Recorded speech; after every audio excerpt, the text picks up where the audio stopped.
Hey, all you fine people out there, welcome to On the Porch, brought to you by All This Entertainment. I'm your host, Mr. Scott Bottrell, and today I got a special guest for you. Mr. Brigham Cason, how you doing today? I'm doing good. How are you? I'm doing wonderful. We're at this beautiful, undisclosed location here. They're going to give you some panning shots later. We can't tell you where we're at because this is just amazing. Everybody want to come here and look at this. But so we got the special here, and I'm not sure if we'll ever be asked back, but you might be the only interview we do here. Yeah, on the way in, I got really intimidated. I was like, wow, this is incredible. The property and the land and the water when I drove in, and also the no trespassing sign had me scared. I'm sure it had other people scared too, but I was like, am I supposed to be here? And then I saw Sergio waving. And well, this place is beautiful, and we got to thank All This Entertainment's own Mr. Aaron, for letting us use his grandparents' property, and so thank you all very much. So, Brigham, we need, for all the people that don't know you, we need to get to know you. So let's start with there. Who are you? Where'd you come from?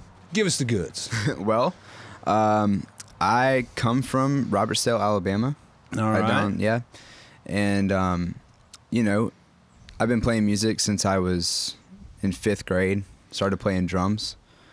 The more I went on, I was just sitting in a room playing Neil Peart covers and trying to be metal drummer. Did you have 40 drums? No, in my head I did, but in actuality, no, unfortunately. But as I went on, I was like, I don't have anyone to actually play with, and it could have been the age, or it could have just been my set of circumstances. But as I progressed, I was like, you know what? I want to start making some of my own music, because I always had these fantasies of playing drums in these bands. And so I started writing these weird songs that fit the drum stuff. Okay. And I started incorporating guitar that way, so I could write chord progressions and stuff like that. And so none of that music is out there released, and that's I do want to hear this now. I'm all excited now. I want to hear some of this.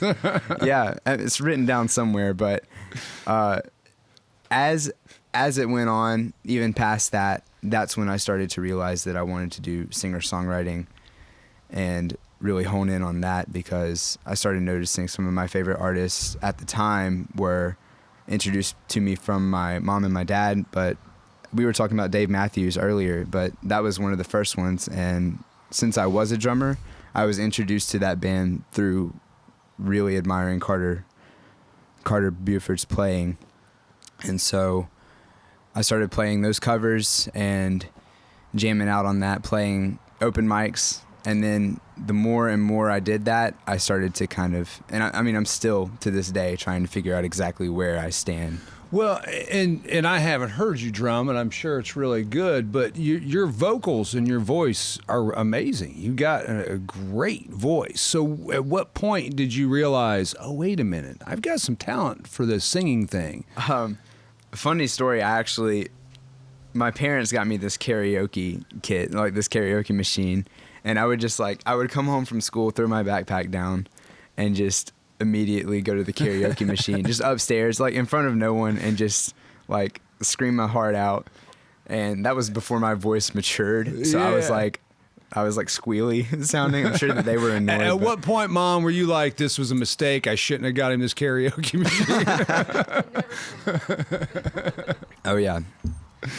Well, that's beautiful. I mean, like I said, I was really impressed by your vocals. And normally on these On the Porch, they're usually people I've seen, and I haven't ever seen you out. And so listening to your music was my first taste of it, which was beautiful. Like I said, you have an amazing voice, great control, lows and highs. I was super impressed.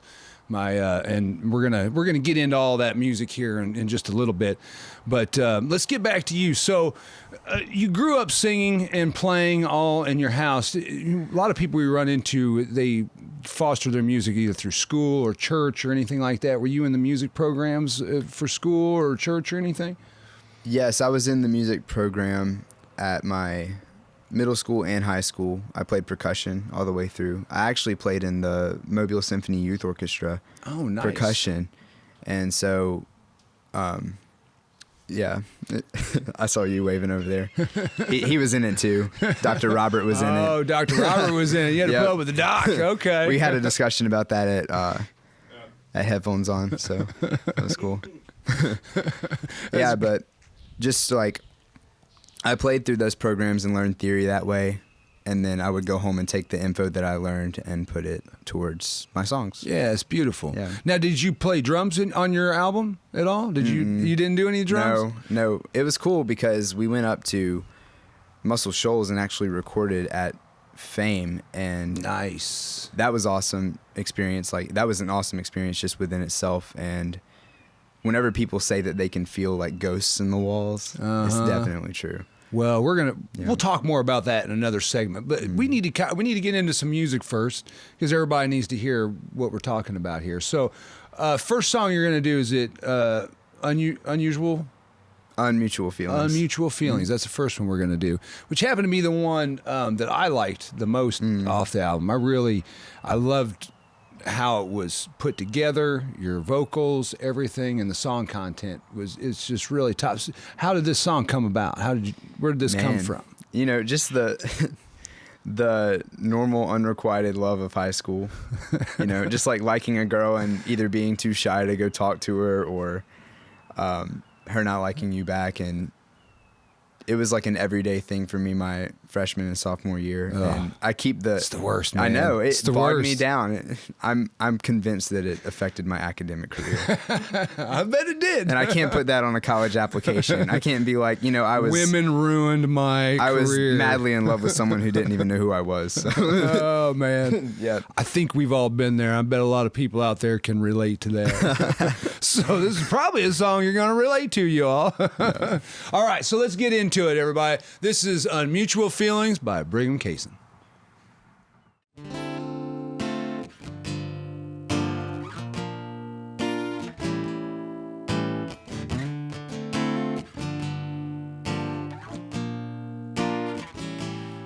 I'm the ghost in her dreams. I'm so innocent, it seems. If she can't notice the unnoticed, then she can notice me.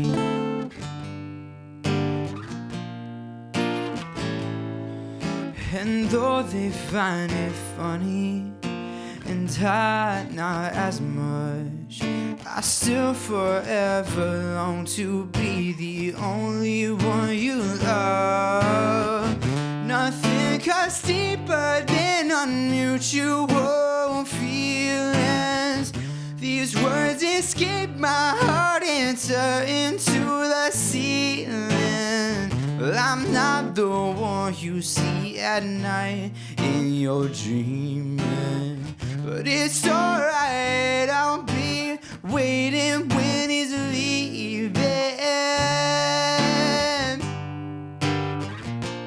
When he's leaving.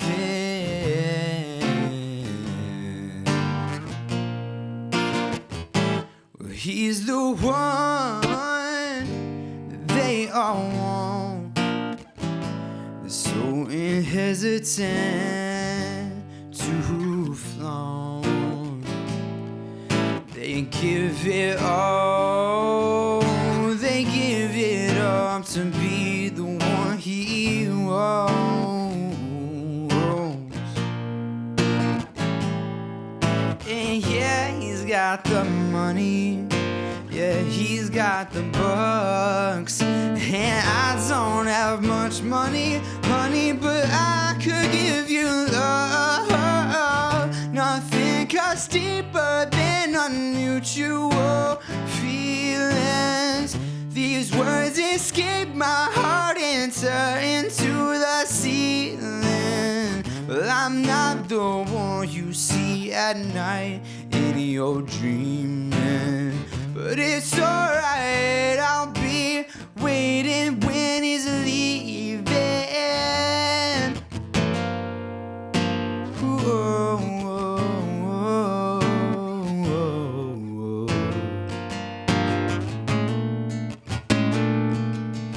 And though they find it funny, and I not as much. Well, I still forever long to be the only one you love. And though they find it funny, and I not as much, I still forever long to be the only one you love.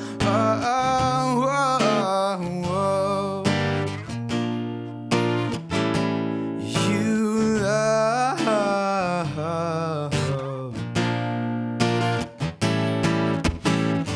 Nothing cuts deeper than unmutual feelings. These words escape my heart and turn into the ceiling. Well, I'm not the one you see at night in your dreaming, but it's alright, I'll be waiting when he's leaving.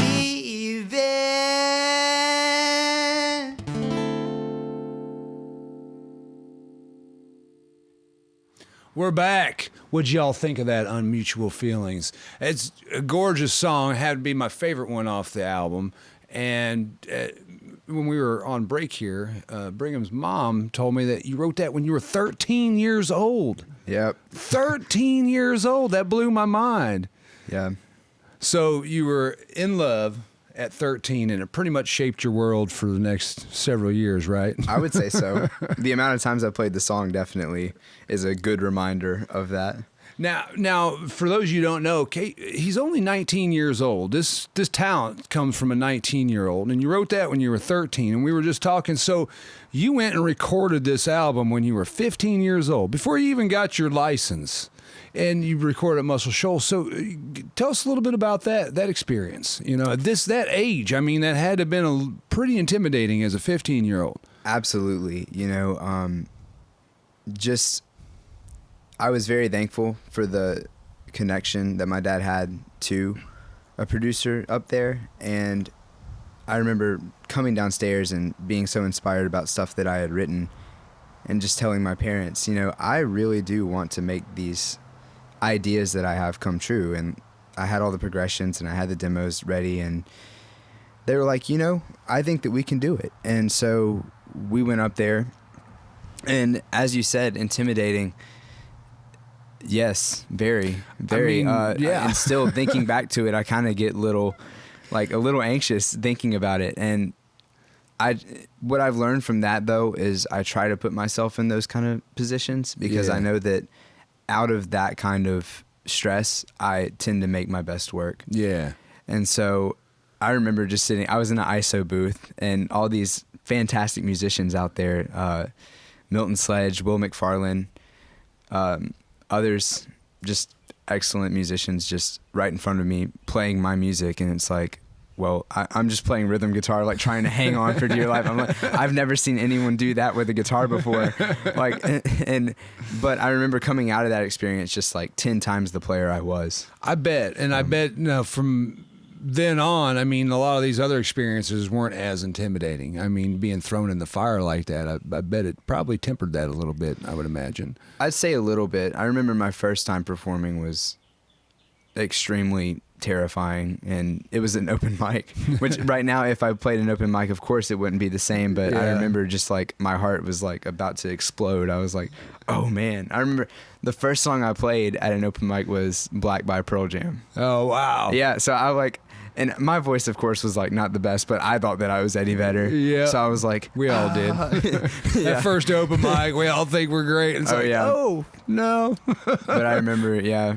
And so it's fun because I feel like as I keep going up and like playing with musicians that I know are like miles ahead of me, it's intimidating, but at the same time, I go home and I'm like way more inspired. I say for me, any time I play with guys like that, it does that. It's like it puts a fire under my butt. It's like, okay, I need to practice more, and I need to get better, and I need to do this. And I go home and I play a whole bunch more. And so and then we were talking too. So you're some of the guys that played on your album, one of them was Garth Brooks' drummer. Is that what it was? Yeah, he was a G-man in the studio, so he would play on Garth Brooks's recordings.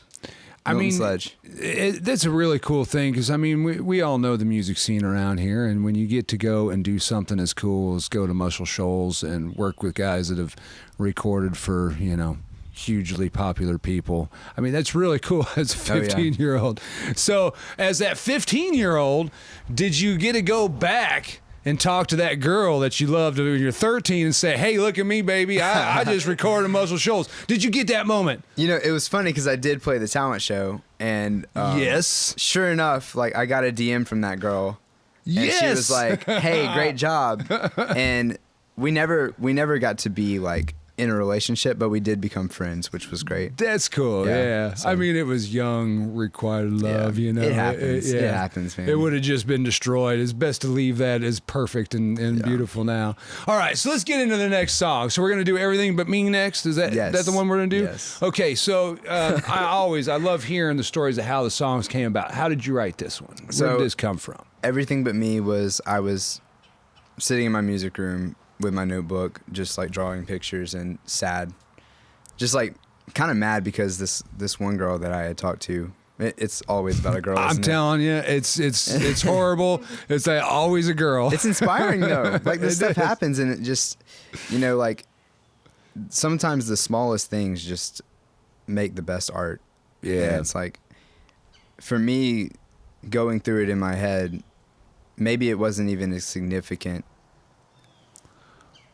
in actuality as it was like in my head, but since it was, I was able to make something that was relatable for people. Yeah. And so this one girl, back to the story, this one girl that I had been talking to since freshman year, she was actually in drumline too. So we spent a lot of time together, and we got to know each other pretty well, and I thought that we were on the verge of something, and then I walk up to the band truck, and she's like kissing another dude. And I have no idea who the other dude is. And so I remember I was just sitting there writing, and I was like, you know what? I want to write something bluesy, but also has like the songwriter edge. Yeah. So that's how Everything But Me came about. Man, you caught her kissing another man. I know, man. I remember I just went home and sat on the front porch and listened to some rock music. Just all the way up. Just, I think Mom was worried about me. Yeah, I'm sure. Mom always will be. But moms also know that that's the role that we go through as young men. We're gonna fall in love, and we're gonna get hurt, and it's gonna. Oh yeah. But luckily, as songwriters, we get to get it out there and write about it. Yeah. And let's talk about it. So this is the album that you can get this on. This is Brigham Cason, self-titled. You can find it on his website, brighamcason.com. You can also Venmo him at Brigham-Cason at Venmo. Send this boy some money. He needs to find that love and take her out on a good date. That's what we're doing here. So send this boy some money. But get on his website and pick up this album because it's really, really good. I'm telling you, 15 years old at Muscle Shoals. You don't get to go record at Muscle Shoals if you don't have talent. So trust me on this. And you're going to find that out on our next song. Is we're going to do Everything But Me. And this is Mr. Brigham Cason.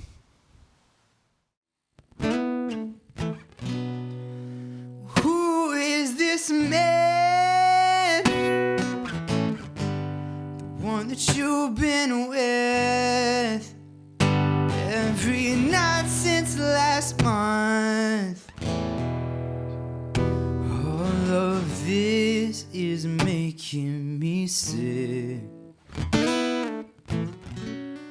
Did you get what you needed? Did you need more love? If love is what you wanted, baby, was asking me too much.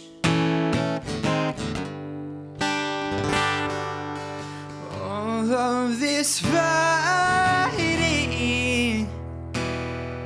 is pointless,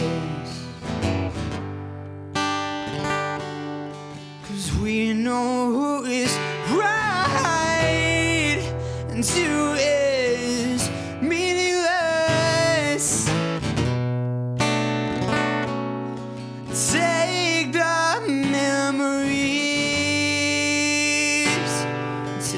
melodies we used to sing in the park, holding hands in the dark.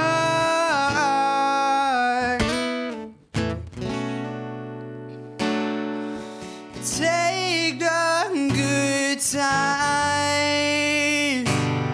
take the sunlight we used to dance in during spring, or in the autumn leaves. Take everything, take everything but me.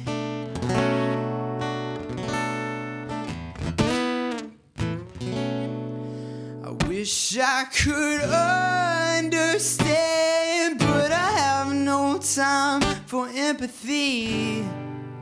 You berate me with your excuses for hanging me to your tree. You ask for my forgiveness, but I've been through this before. As soon as I forgive you, you walk right out the door.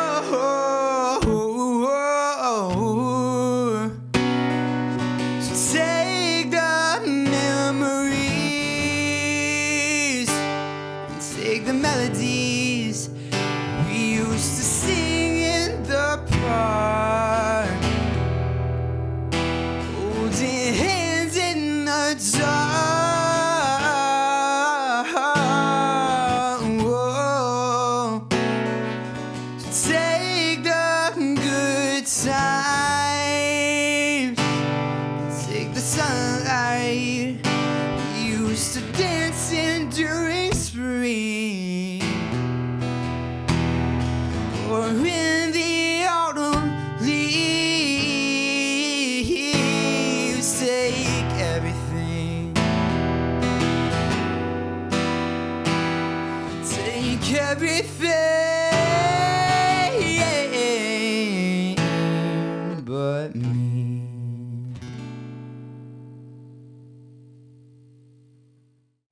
We're back. All right, what'd y'all think about that? Did you feel the feels like I felt? Make sure you leave a comment. Talk to me during this so we can interact and talk about how awesome Brigham is. And before we move on to our next segment, we were just talking about something we wanted to touch upon. You were talking about the ghosts at Muscle Shoals. Tell us about that a little bit. Oh, yeah. Well, I knew as soon as I walked in that there was something different about the space, because I had sang these songs over and over again in my room, open mics, whatnot. But I remember just going in there and being like, wow, my songs can actually take a completely different shape and be something that I never even knew was possible, really. And I mean, the musicians had a lot to do with that too, but I just remember being in there by myself, just playing and being like, what is it about this place that I feel like there's spirits talking to me, and I feel like there's spirits working through the sound and the music and my lyrics. I remember we changed a few lyrics in the session too, because I remember being like called, whether it was just something that I felt or something that someone suggested. But yeah, there's definitely ghosts in there. Do you know the theory? What's the theory where like things like, not necessarily that a house is haunted, but there's energy held in walls and stuff like that, you know? Yeah, I know what you're talking about. I think that I wasn't a believer of that sort of thing before that, but then after Fame, they talk about certain like rocks and certain things hold vibrations and hold that in. Yeah. I mean, that place has to have. I mean, it's held how many years of vibrations of some of the greatest music of all time? I mean, it has to have. Oh, yeah. How can that not affect you as a 15-year-old? I mean, too. I mean, it almost seems like to me as a 15-year-old, you almost can't even comprehend how deep of an experience that was. I know for a lot of us musicians, it's pretty mind-blowing. But yeah. Yeah. Okay, we've talked enough about that. I want to touch on something that we kind of talked about. So your first experience was open mic, and we were talking about on break how that was with Mr. Mel Knapp, one of my favorite people, and that you would drive from Robertsdale to Orange Beach every Wednesday to go to his open mic and skip doing your homework. Mom let that happen. Yeah. She's super sweet. Supportive. She's a good mom. It's a blessing. There. It's a real, yeah. So and so you got to cut your teeth with Mel, and I think that's perfect because that is one talented man right there. Oh yeah. So how was your first experience? You were saying that how'd you get through that first experience? Well, my parents were like, you need to go up and talk to him, like trying to take, like, allow me to take some initiative because especially earlier days, I would be the type to just like hang behind and be like, yeah, a little scared, Yeah. I'm not good enough. Sometimes I still slip into that kind of thing, but I try not to anymore. But I remember I went up there and I said, hey, like, can I get on stage? And I was terrified. I was shaking, and they were like, yeah, we'll get you on the list or whatever. And Mel Knapp's open mics at Happy Harbor, which is where it was, the mothership, were always more of a jam session than anything. But if there was somebody new, they would let them get up and play a few songs, whether original or cover. And so I got up there and played Black by Pearl Jam, and I can't remember the other one that I played, but I remember I was just screaming my heart out, pretending like I was Eddie Vedder, because in my head, in 7th grade, I was Eddie Vedder. You were totally Eddie Vedder. Yeah. I know it. Yeah. I was trying to be I've been Eddie Vedder a few times myself. Yeah. So, but yeah, I remember just his, like, the way that he was able to give constructive criticism but still be extremely kind was very rare. And I just kept going back and going back and going back, exercising my lead guitar skills, singing a little bit. And just, it was such an open experience. Yeah. And there was a regular Wednesday crowd. And it's just something I wouldn't trade for the world. And it's definitely what made me the musician that I am. And yeah, I know y'all may not know Mel. For those of you who don't, he's the sweetest man I mean you ever meet in your life. And I couldn't think of a better person to help kind of introduce you into the music world down here than Mel Knapp. He doesn't know it yet, but Mel is going to do an interview with us pretty soon. I haven't asked him yet, but he's been on my list of must-haves on the show. So we're going to get Mel in here. But, oh yeah. All right. So again, you can find this album, Brigham Cason, on his website, brighamcason.com. You can also send him money on Venmo at Brigham/Cason. He likes that. He's 19 years old. He's got things he's got to do. So send that boy some money. Make sure you buy this album. Do you got other merch or anything on your website yet? You got some T-shirts or anything like that? We did. They sold out. Yeah. Sold out. All right. Well, get on the list so you can get a T-shirt. It's been a long time. Time to re-up. Yep. I want a sticker. If you don't have stickers, oh I yeah, want a sticker. that's going to be the next. All right, it's going to be the next thing. I always tell people I want a grab bag when they come of all the merch, so I have my own shirts and stickers and whatnot. But we got to make that a rule, Sergio. We got to put that on the list. You must bring stuff for Scott. All right, so let's get into the next one. So what's the next song we're gonna do? There She Goes. There She Goes. That's what we're going to do. There She Goes. Yep. So how did this song come about? How did you write this one? Well, first, before you tell me how you wrote this one, I always like to ask the songwriters, how do you write your music? Does the lyrics come first? Does the melody come first? How do you craft your songs? For me, there's no set way. I just try to sit down and make it happen. And I remember one of my favorite singer-songwriters, John Butler. He had this. So good. Oh, yeah. He had this one. Did you see him 2 years ago when they came? Oh, yes, I missed absolutely. it. Oh, I was so bummed. But he had this really good interview where he was talking about, like, basically the song is an entity, and then, like, you try to put it on the table, and sometimes it'll lay down willingly and, like, let you work on it. But then, like, other times it'll just like fight you and like stuff like that. And that always happens to me, but I try to make it an everyday thing.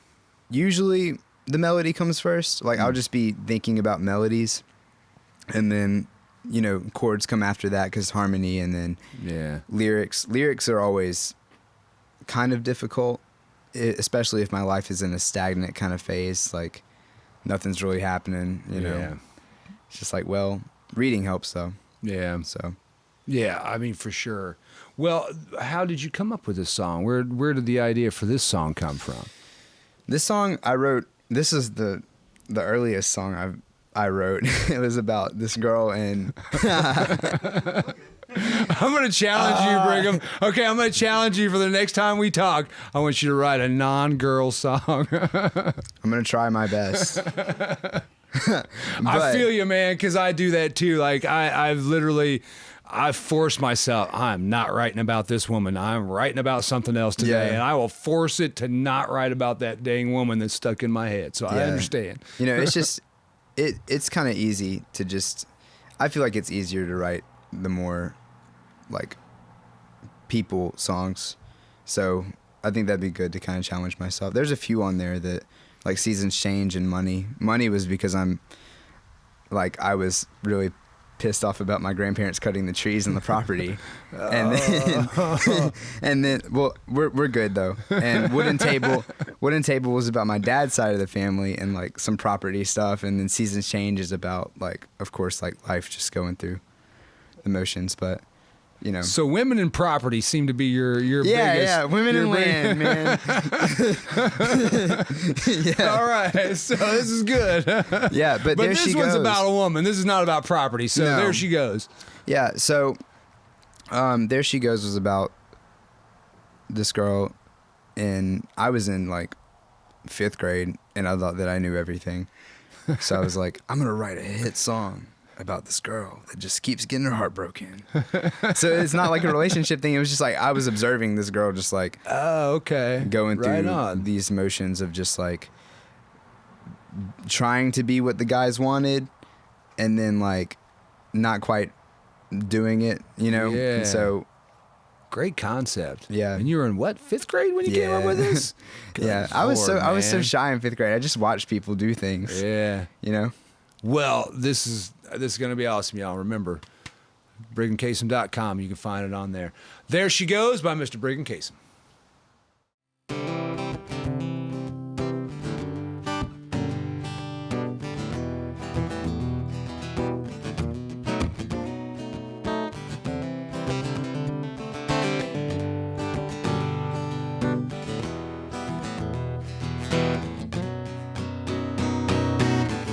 She is staring at the wall, trying not to fall. It was just a little call, just a call, that's all, yeah. She walks around the living room, thinking of nothing but gloom. There she goes, getting her heart broken again.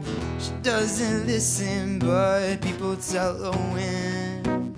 She doesn't know, but she thinks it's a sin. There she goes, getting her heart broken again.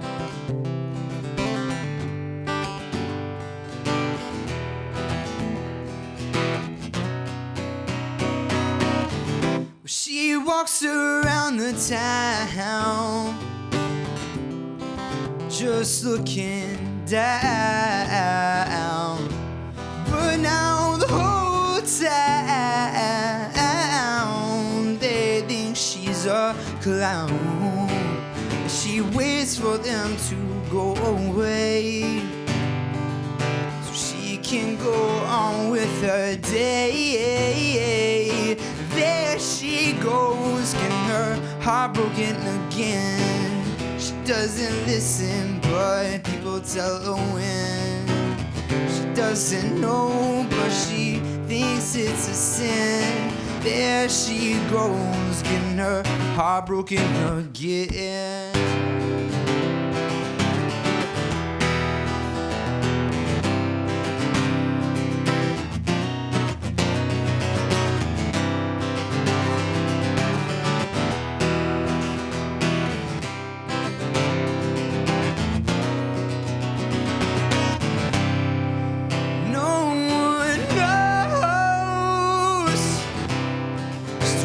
there she goes, but that's how she rolls, looking for her man to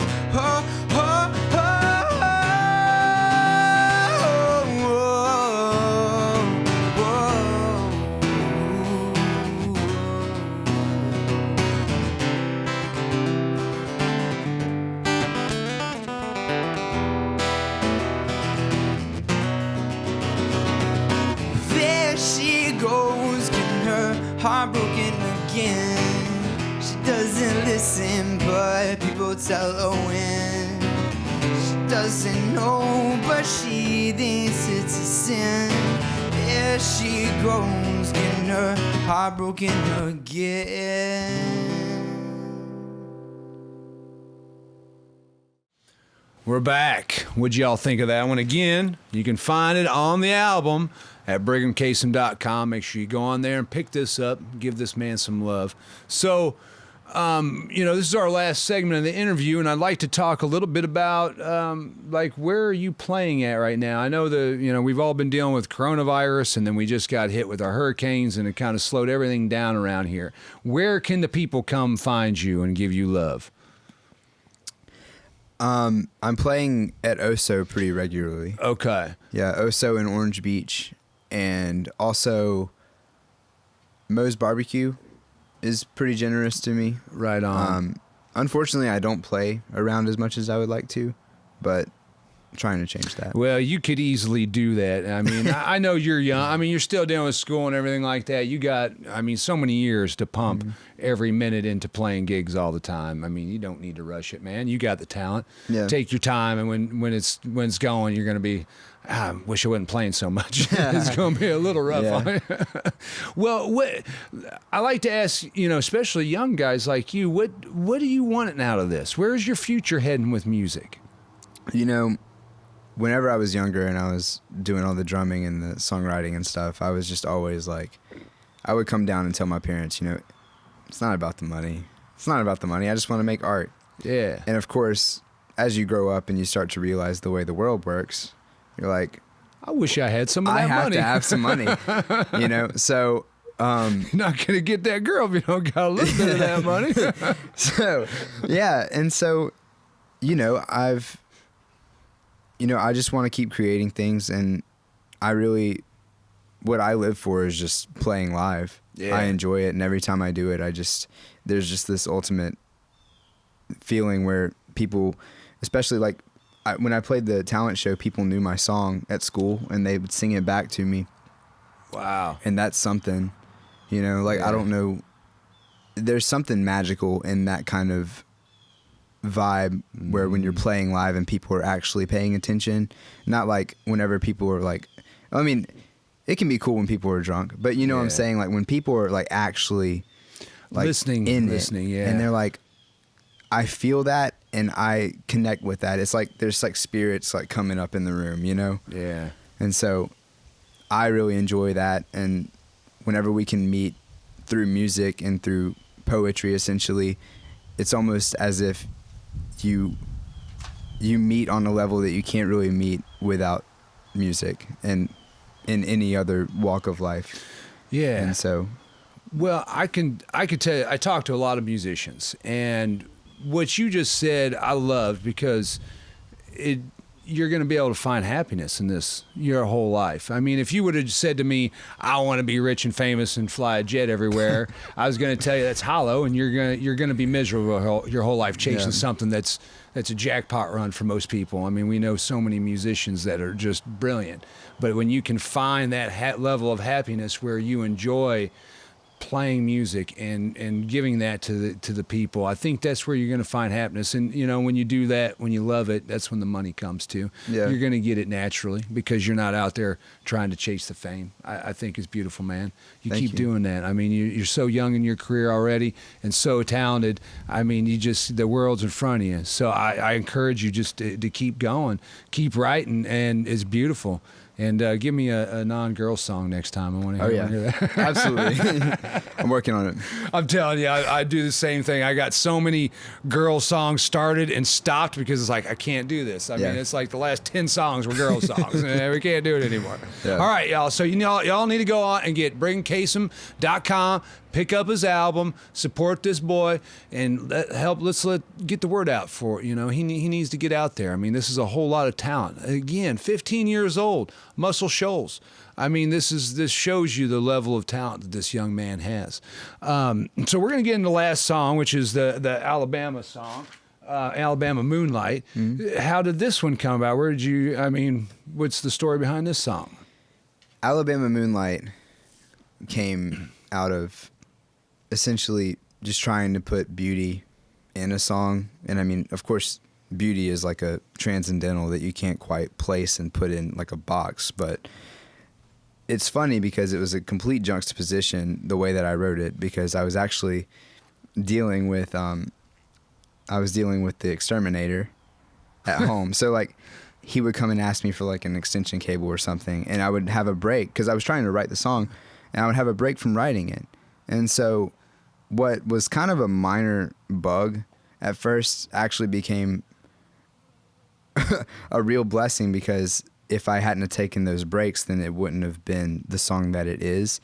And I think that sometimes with the transcendentals, like true, beautiful, and good, like it tends to be, there's like some kind of sublime effect where it doesn't always work out like butterflies and rainbows, but instead minor inconveniences can actually be a path to that sort of thing. So trying to put beauty in a song wouldn't work if I was just sitting in a bubble bath with like jets and, you know, like whatever, like what we were saying about material things earlier, like sometimes just like diving deep down into like what bugs you, like a cold shower or something. It's the blemishes that make something beautiful. You know, if it's too perfect and beautiful, it's cold. Yeah, Mom and I on the way over here, we were talking about perfection and imperfection. Yeah.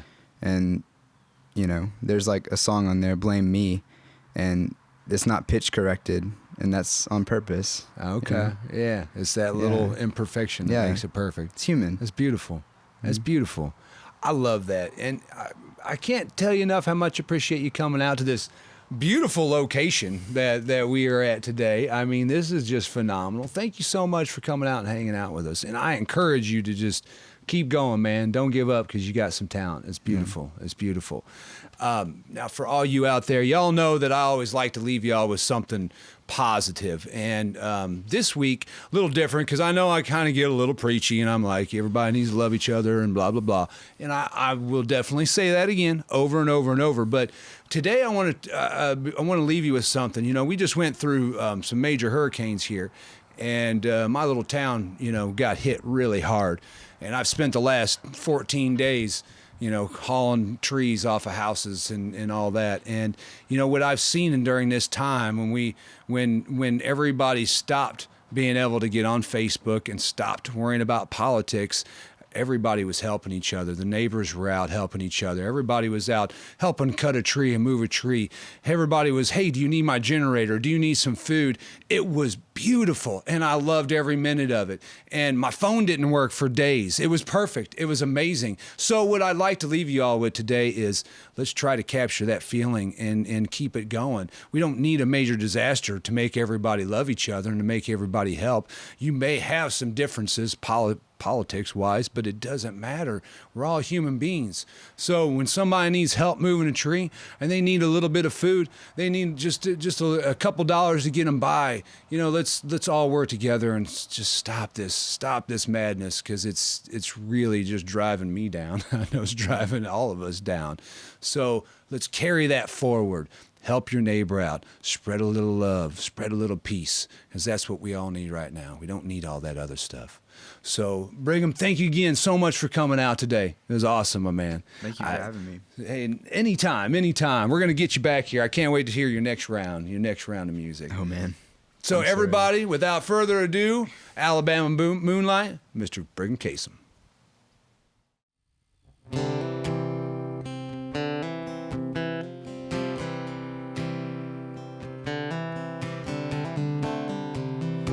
Alabama moonlight peeking across the water.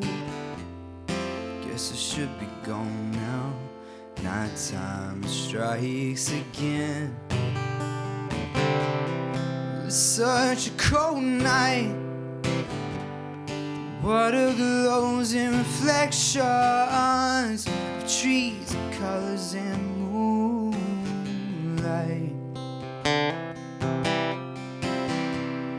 Took her hand once, strolling the banks of this river.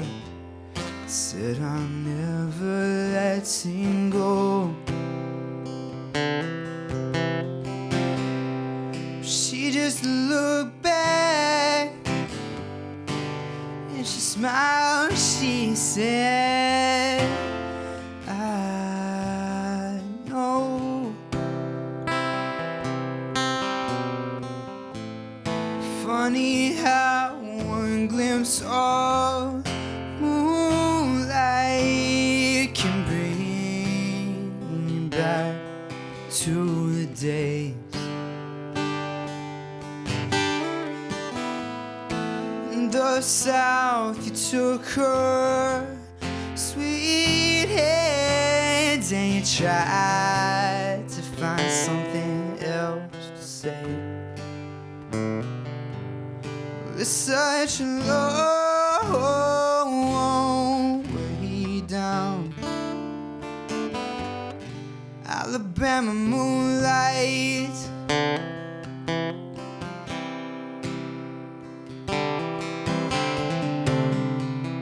Alabama moonlight, so silent and discreet. She follows me everywhere I go.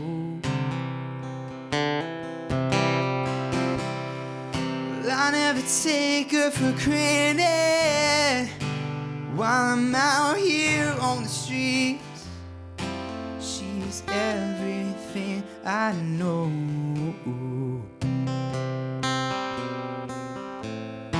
Funny how one glimpse of moonlight can bring you back to the day. In the south you took her sweet hands and you tried to find something else to say. It's such a long way down. It's such a long way down. Alabama moonlight.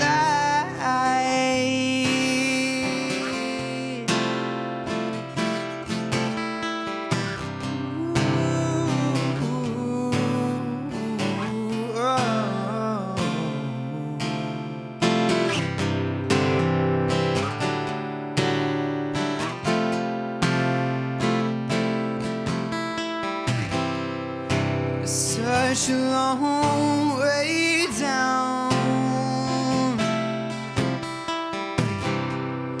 Such a long way down.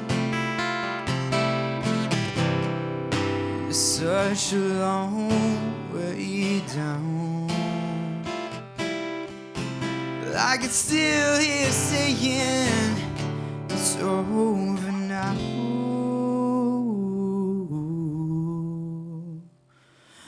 Alabama moonlight.